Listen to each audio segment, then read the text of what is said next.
ನಮಸ್ಕಾರ ಎಲ್ಲರಿಗೂ. ಇವತ್ತಿನ ಟಾಪಿಕ್ ಏನಪ್ಪ ಅಂತಂದ್ರೆ ಬೀಟಾ ಬ್ರೀಡಿಂಗ್ ಹೆಂಗೆ ಮಾಡೋದು ಅಂತ ಹೇಳ್ಕೊಡ್ತೀನಿ ನಿಮಗೆ.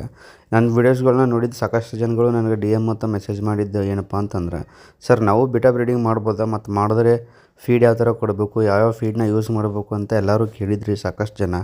ಅದಕ್ಕೋಸ್ಕರನ ಈಗ ನಾನು ಈ ಬೀಟಾ ಬ್ರೀಡಿಂಗ್ದು ಫುಲ್ ವೀಡಿಯೋ ಮಾಡಾಕತ್ತೀನಿ.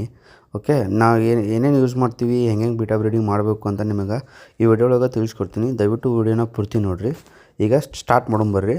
ನೋಡಿರಿ, ನೀವು ಬೀಟಾ ಬ್ರೀಡಿಂಗ್ ಸ್ಟಾರ್ಟ್ ಮಾಡೋಕ್ಕಿಂತ ಮುಂಚೆ ಪೇರೆಂಟ್ಸ್ನ ರೆಡಿ ಮಾಡ್ಕೋಬೇಕು, ಅಂದರೆ ಕಂಡೀಷನ್ ಮಾಡಬೇಕು. ಈ ಕಂಡೀಷನ್ ಮಾಡೋದು ಹೆಂಗಪ್ಪ ಅಂದ್ರೆ ಪ್ರೋಟೀನ್ ರಿಚ್ ಫುಡ್ ಕೊಡಬೇಕು ಅಥವಾ ಲೈವ್ ಫುಡ್ಸ್ ಕೊಡಬೇಕು. ಲೈವ್ ಫುಡ್ ಒಳಗೆ ಒಂದು ಡಫ್ನಿಯಾ ಅಂತ ಬರ್ತೈತಿ. ಇದನ್ನು ನೀವು ಒಂದು ಸತಿ ಕಲ್ಚರ್ ಮಾಡಿ ಕರೆಕ್ಟಾಗಿ ಮೇಂಟೈನ್ ಮಾಡಿದ್ರಪ್ಪ ಅಂದ್ರೆ ನಿಮ್ಗೆ ತಿಂಗಳಾನುಗಂಟ್ಲೆ ಫ್ರೀ ಫುಡ್ ಸಿಗ್ತೈತಿ.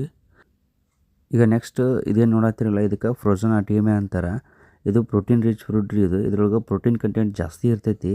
ಇದನ್ನು ಕೊಡೋದ್ರಿಂದನೂ ನಿಮ್ಮ ಪೇರೆಂಟ್ಸ್ ಕಂಡೀಷನ್ ಆಗುತ್ತೆ. ಆದರೆ ಇದು ಫ್ರೋಝನ್ ಫುಡ್ಡು, ನಿಮಗೆ ಇದನ್ನು ಫ್ರಿಜರೊಳಗೆ ಇಡಬೇಕು. ಈಗ ನೆಕ್ಸ್ಟ್ ನೋಡಿರಿ, ಇವು ಬ್ಲಡ್ ವಾಮ್ಸ್. ಇವು ನಿಮಗೆ ಆದಷ್ಟು ಲೋಟಸ್ ಪಾಂಡು ಅಥವಾ ವಾಟರ್ ಲಿಲಿ ಪಾಂಡ್ಸ್ ಒಳಗೆ ಸಿಗ್ತಾವೆ ನಿಮಗೆ.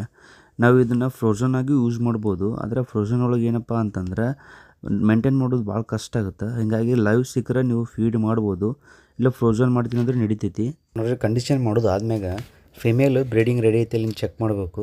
ಹೆಂಗೆ ಚೆಕ್ ಮಾಡೋದಪ್ಪ ಅಂದ್ರೆ ಒಂದೇದು ಅದು ಹೊಟ್ಟೆ ಇರ್ತೈತಲ್ಲ ದಪ್ಪಾಗಿರ್ತೈತಿ, ಮತ್ತು ಆಮೇಲೆ ಕೆಳಗಡೆ ಎಗ್ ಸ್ಪಾಟ್ ವಿಸಿಬಲ್ ಆಗಿರ್ತೈತಿ. ಇಲ್ಲಿ ನೋಡ್ಬೋದು, ಈ ಥರ ಎಗ್ ಸ್ಪಾಟ್ ವಿಸಿಬಲ್ ಆಗಿದ್ರೆ ಫಿಮೇಲ್ ಬ್ರೀಡಿಂಗ್ ರೆಡಿ ಐತೆ ಅಂತ ಅರ್ಥ. ಈಗ ನಾವು ವಿಡಿಯೋದೊಳಗೆ ನೋಡಿದ್ದೆಲ್ಲ ಬಿಫೋರ್ ಬೀಟಾ ಬ್ರೀಡಿಂಗ್ ಮಾಡಬೇಕಾಗಿರೋಂಥ ಕೆಲಸಗಳು.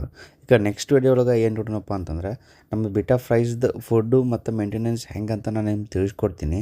ಎಲ್ಲರೂ ಇದೇ ರೀತಿ ಸಪೋರ್ಟ್ ಮಾಡಿರಿ ಅಂತ ಹೇಳ್ತಾ ಎಲ್ಲರಿಗೂ ಬಾಯ್ ಬಾಯ್.